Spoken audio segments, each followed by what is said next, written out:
Hello दोस्तों, welcome to my YouTube channel माँ associate. दोस्तों, एक बार नई वीडियो में स्वागत है आपका।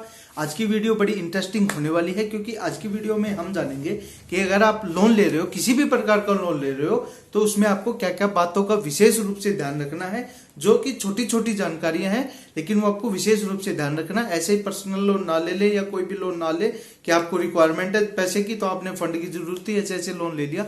इस बात का आपको विशेष रूप से ध्यान रखना है कि ऐसे कोई भी लोन नहीं लेना है। छोटी सी जानकारी है लेकिन इंपॉर्टेंट है। सबसे पहले आपको जो लोन ले रहे हो उसका सैंक्शन लेटर आपको लेना है। जब आपके पास लोन पास हो जाता है उसके बाद आपको सैंक्शन लेटर मिलता है। उसमें सारी टर्म एंड कंडीशन लिखी होती है। आपको सारा नहीं पढ़ सकते, ऐसा नहीं कि साइन करके दे दिया। अगर आप ऑनलाइन भी लोन ले रहे हो तो भी सैंक्शन लेटर आता है। अगर बैंक या एनबीएफसी कंपनी या किसी से भी आप लोन ले रहे हो उससे आप सैंक्शन लेटर जरूर लेना है। वो उनको देना पड़ेगा, ये आपका अधिकार है। अगर आपको अधिकार पता ही नहीं तो फिर तो कोई फायदा नहीं है, वो नहीं देंगे आपको। क्या है, आपको तो पैसे से मतलब है, आपने अप्रूव कर दिया। नहीं तो आपको सैंक्शन लेटर जरूर से जरूर मांगना है। सबसे इंपॉर्टेंट बात आपको ये होगी, उस सैंक्शन लेटर में लिखा होता है कि अगर मतलब ये आपका ये इंटरेस्ट रेट रहेगा ऐसे ऐसे। तो उसमें ये देखना है कि अगर आप जैसे लोन अगर प्री क्लोज करवाना चाहते हो, आपने 2 साल का लोन ले लिया लेकिन आपके पास पैसे 1 साल में ही हो गए, तो वो लोन क्या क्लोज करवा सकते हैं। और अगर करवा सकते हैं तो कितना आपसे एक्स्ट्रा लिया जाएगा, कितना परसेंट आपसे एक्स्ट्रा चार्जेस किया जाएगा। कई बार क्या है, बैंक तो 3% लगभग रेट है, लेकिन एनबीएफसी कंपनी 10, 12, 15 कुछ भी लगा देते हैं। वो क्या है कि आपको पैसे की जरूरत है, आपको लेना है और आप अप्रूव भी कर देते हो।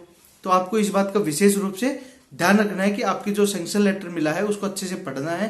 उसमें क्या क्या दिखते हैं, कितनी ईएमआई लगेगी, कितना इंटरेस्ट आएगा, सारी चीजें उसमें लिखी होती है। तो उसको आपको विशेष रूप से ध्यान रखना है, उसको पढ़ना है। ऐसा नहीं है कि अप्रूव कर दिया, ऑनलाइन भी देखा तो अप्रूव कर दिया, ऐसा नहीं है। इसके लिए आपको बड़ी हानि उठानी पड़ सकती है। इस बात का विशेष रूप से आप ध्यान रखें।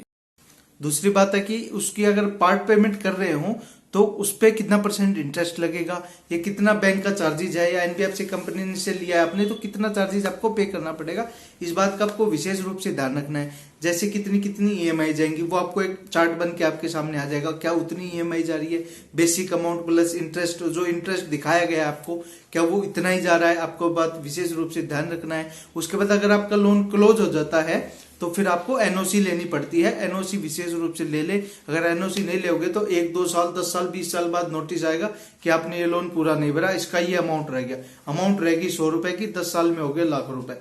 तो ये भी दिक्कत आपके साथ आ सकती है। तो इस बात का विशेष रूप से ध्यान रखना है कि आपका जो भी लोन ले रहे हैं हम, उसकी पेमेंट आप तुरंत कर दे और उसकी फिर लास्ट में ईएमआई खत्म होने के बाद एनओसी जरूर ले ले, नहीं तो आपको बहुत ज्यादा प्रॉब्लम आएगी। आप जागरूक बने, और अगर नहीं है जागरूक तो हम आपको जागरूक करेंगे, लेकिन आपकी इच्छा होनी चाहिए। ऐसा नहीं, आजकल बहुत ज्यादा फ्रॉड हो रहा है, फिर दिक्कत होगी। फिर आप कमेंट करोगे सर ये हो गया, ये हो गया, किसी भी तरीके से आपका माइंड डिस्टर्ब करेंगे, आप परेशान हो जाओगे। कोई भी ईएमआई नहीं भरी है, ये नहीं भरा जी, उसने ये बताया था, ये लग रहा है, तो ये दिक्कतें आएंगी।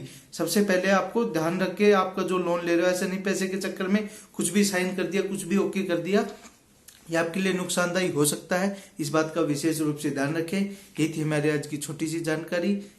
जय हिंद, जय भारत, धन्यवाद।